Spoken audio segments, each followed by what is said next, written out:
Just want to get Chef Andre's back.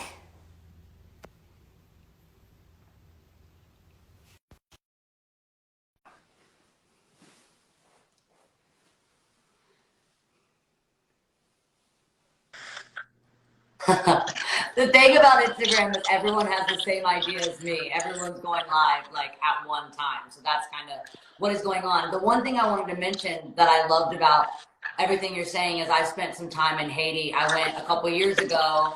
And it's just cool how you and I both use our passion and our profession and to go and be able to share that. I went to Port-au-Prince to deliver hearing aids. And so in these communities, the kids, the first thing they heard was themselves singing, because that's kind of how I got them to kind of speak. So we would sing all of our songs, and even some of them that had no idea like who I was or my music, we just sang kind of like local artists that they love, and they taught me so much about music. And Haiti is one of my favorite places that I've gotten to visit because the people are just incredible. And it was such a cool experience because I went with my family. I was probably like 17, 18 at the time. And it's when I knew that I wanted to use my passion and my profession to do more than just sing to fans, or I wanted to like be able to share. And it's just really amazing when you can use something that you love so much to get in there and get involved. I know you did that, and I was like, man, why I didn't go with her? I've been going so often to Haiti, and I agree with you. The people of Haiti, they have such a big heart, Yeah, and they go through so many hardships, and sometimes it's still I'm amazed when I see them with a big smile. I know. Even in moments that they don't have much. And me, I began feeling so guilty the day that I don't have, I don't know, hot water in my hotel shower. And I complain. And I'm like, really? I think this has given me appreciation to really value what I have and to fight for those that don't have so much. And I love when you went there, and I know that you were super active, and for that, I love you. Thank you. I wish we would have been like friends then, because that would have been amazing. It's We've been friends. You didn't know. I just didn't know. But you are the friend of so many. Sometimes I feel like we don't need to know somebody to be connected with somebody. Obviously, I connected with you. You know, I love your music, but my daughters made me love your music even more. Like, hey, and for me it was like, Daddy, you don't know Miley Cyrus, when they were younger. So sure, I know Miley Cyrus, but you don't know her personally. Well, but one day. But it's funny that people like you, Miley, that's so important. You are very committed to your communities and to changing the world.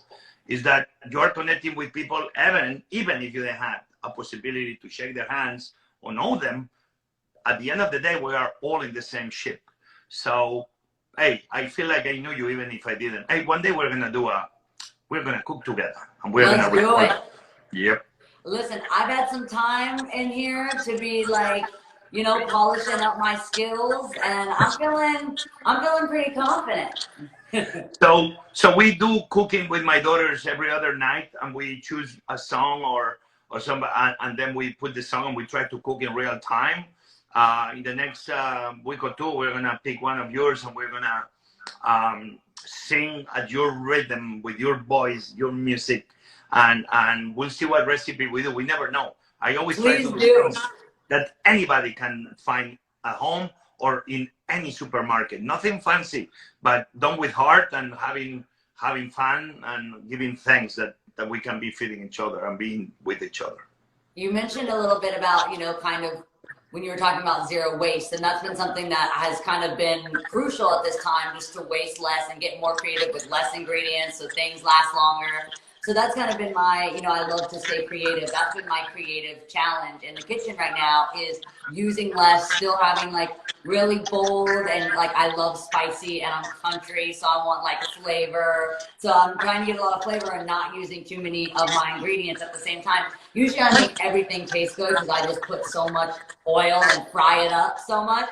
I'm trying not to waste my oil, so now I have to get my timing. That's why I mentioned timing. That's where I fall apart in the kitchen, is my timing. I totally get distracted on like, oh, I can make this because I have this, and then something else is burning. And this is not a time that we want to waste or really make mistakes.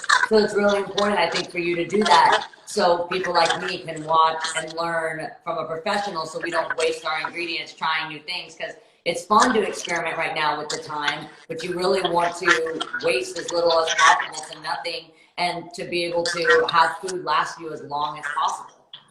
Yeah, and this is something we can all do at home, but I want everybody to be aware that we are about to get into the spring, summer season.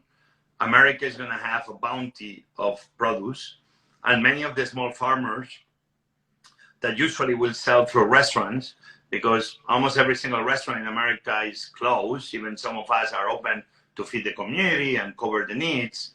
I think it's very important that we think about those farmers that they're going to have a hard time selling their product. So now we are thinking, how do we make sure that no food will go to waste and make sure that that food reaches the people that need it the most?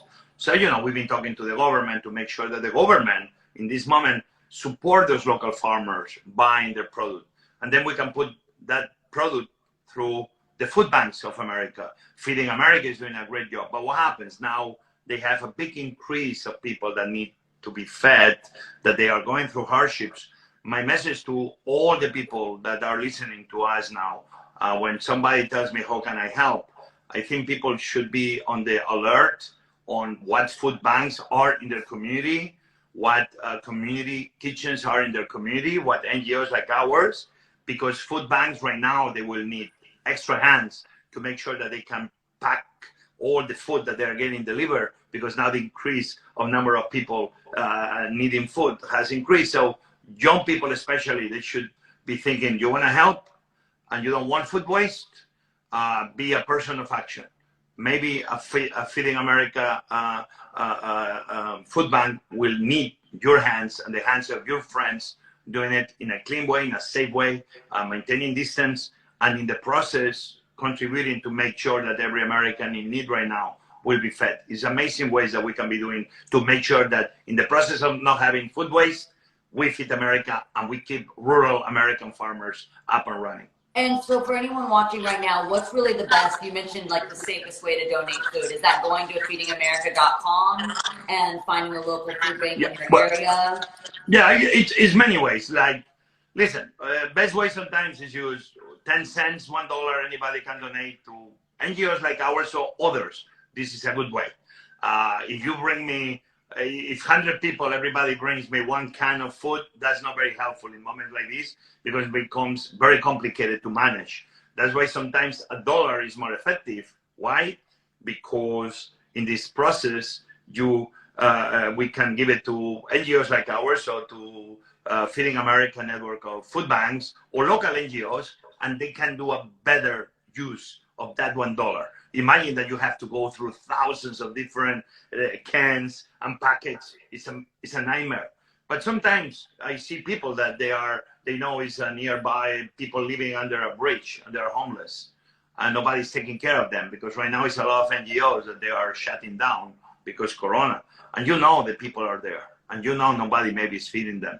And you have extra food at home, and you pack 10 meals only, the leftovers you had, and you do a good meal that you are proud of, and you're able to deliver that to those 10 homeless. Man, you are my hero in my book. It's very little things that sometimes we can be doing to be helping. Well, by acting very local in the communities, or well, by supporting the little NGOs or the bigger food banks of America. All together, we can find a lot of little solutions to make sure that we cover all the ground that is needed to don't leave anybody hungry in a moment that is complex. This looks like a movie, Miley. This is like a science fiction movie. And every one of us is part of this movie. We can all be on the good side. Usually movies have good people and bad people. We all have the possibility to be part of the same movie and be on the good side of the movie. And this is a moment in our lives that we will remember forever, and we can come out so much stronger out of this pandemic. I want to thank you so much for being on the show and for kind of going through these little ways and how little things equal big changes. Because I think that's what starts to feel very overwhelming. We see people like you, see World Kitchen, see Feeding America doing these big things. And the only way you can get these big changes made are by the general public making little efforts that we can contribute to everything that you're doing in such a large scale. So thank you for being on the show. I look forward to cooking with you sometime. Let's cook together. When you get bored, call me. We'll do it. We cook with my. I can't wait. Thank you so much. Thank you. Bye. Oh my goodness. Okay, I look forward to when I can cook. That'll just be serious mic drop, like cooking with Chef Andres. Okay, so now my second guest, we are so lucky to have today because we have another guest who is working on the front lines of fighting hunger, a food fighter. Nancy Kyle is the CEO of Second Harvest Food Bank of Middle Tennessee, who I'm very, very proud to support. I'm from Tennessee. Second Harvest is also part of Feeding America network of food banks. So you've heard me talk about Feeding America on the show before. So I'm really, really excited to hear directly from the staff at one of their local food banks. So I'm going to connect Nancy Kyle now.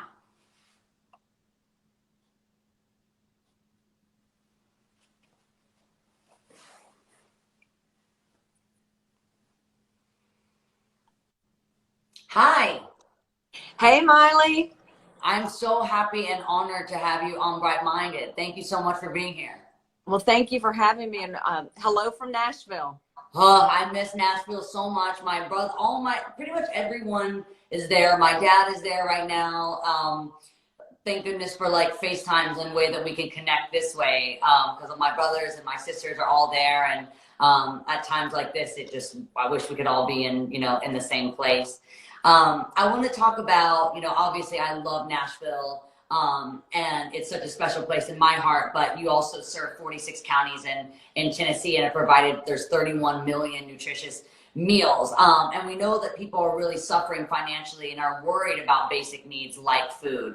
What have you been seeing in the Nashville community, which is not only suffering from COVID-19, but we are still recovering from that tornado? And so many people in the area depend on live events like music. So how is COVID-19 affecting Nashville specifically, kind of uniquely from anywhere else?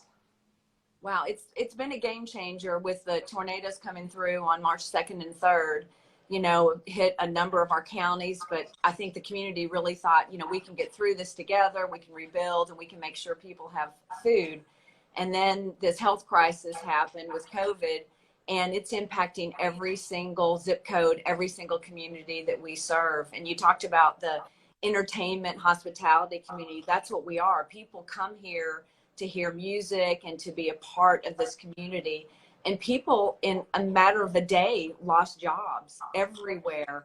The numbers have escalated so significantly. And for people needing food, just with our initial numbers, we've seen at least a 50% increase in people needing food.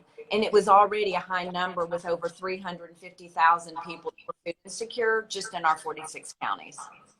Wow. So, I call Nashville Nash Vegas because it's like, that's kind of what it is now. If you go downtown Nashville, it's even different from when I grew up. So many more people come to Nashville to visit. It's a city that's really is built on tourism and people experiencing. I love our community, and I love taking people around Nashville. I'm always so proud to say that I grew up in Nashville, Tennessee, because when you grow up in a place that becomes like a dream destination, it feels so cool to be the local one that grew up going to some of these spots that now are known as iconic country music, like whether you go to Tootsie's or all these places I grew up with my dad.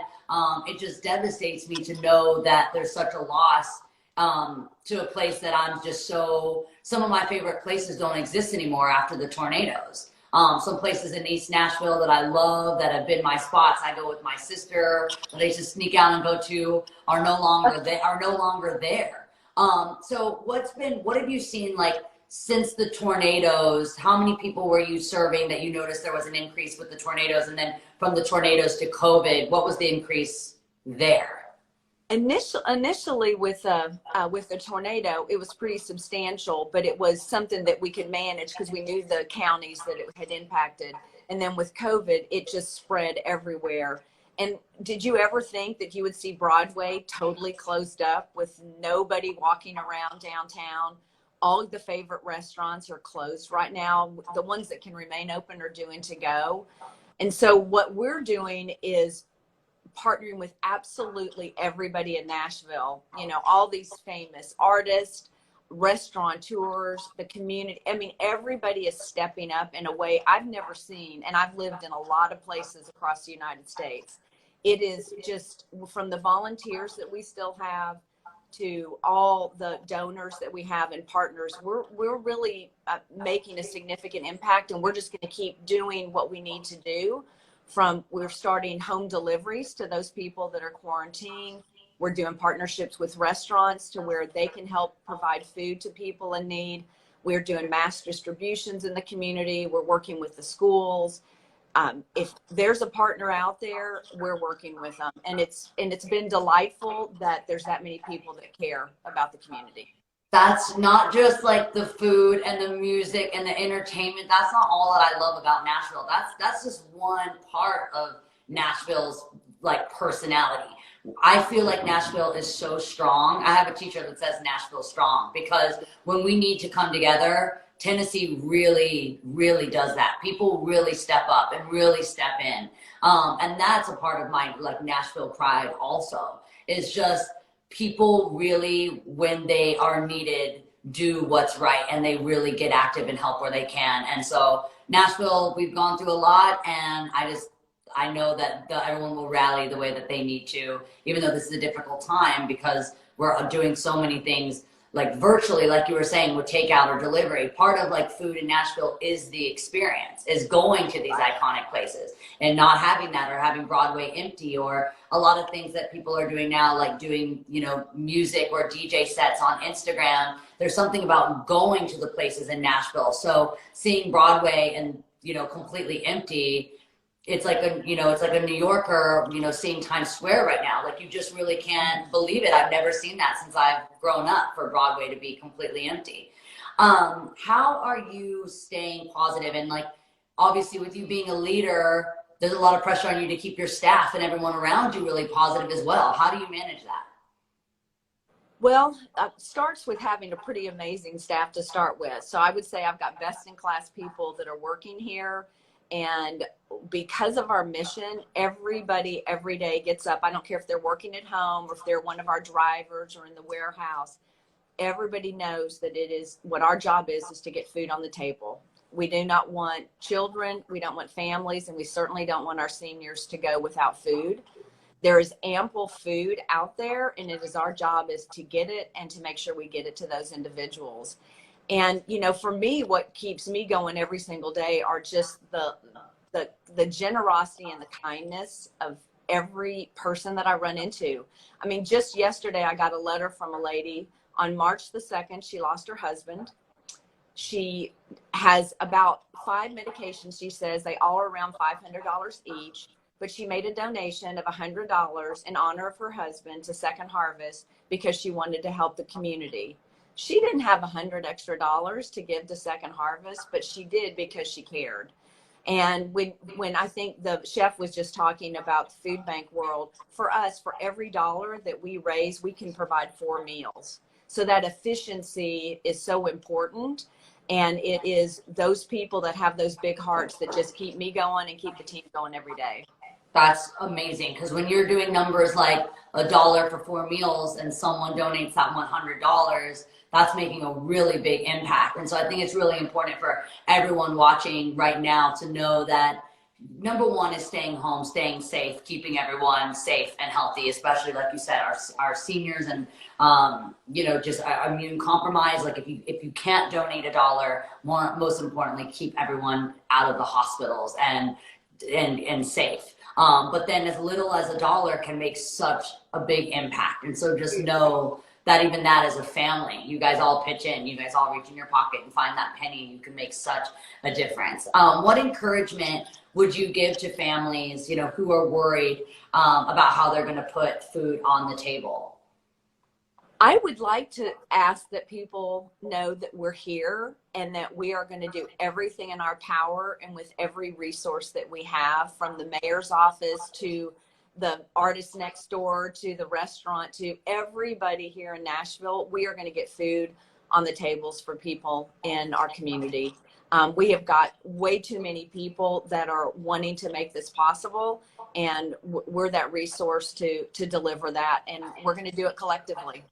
So I would tell them to rest assured, if they have a need, please call us at Second Harvest and let us know what their need is. That's amazing. I've been reading that donations have been down. Can you tell us a little bit about why that is, and then how we can, all of us can support your work from our homes right now?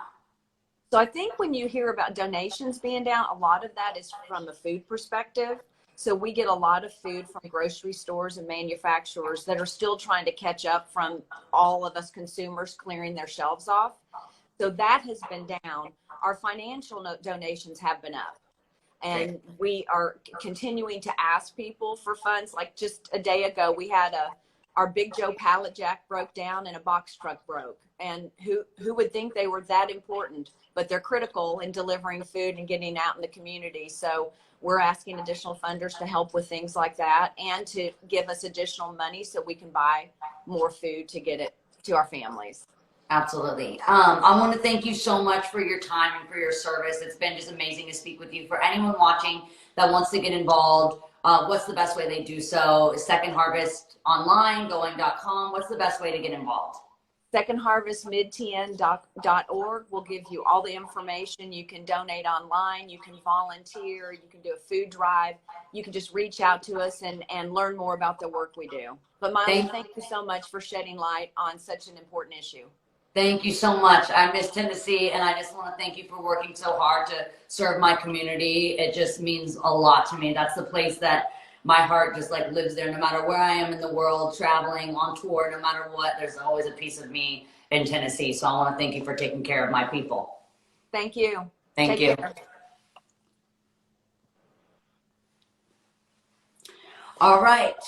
Thank you guys again for tuning in to another episode of Bright Minded. Please remember to follow and support World Central Kitchen and Second Harvest Middle Tennessee and Feeding America. And keep sending in your hashtag highlighting heroes. I can't wait to share more with y'all tomorrow. See ya.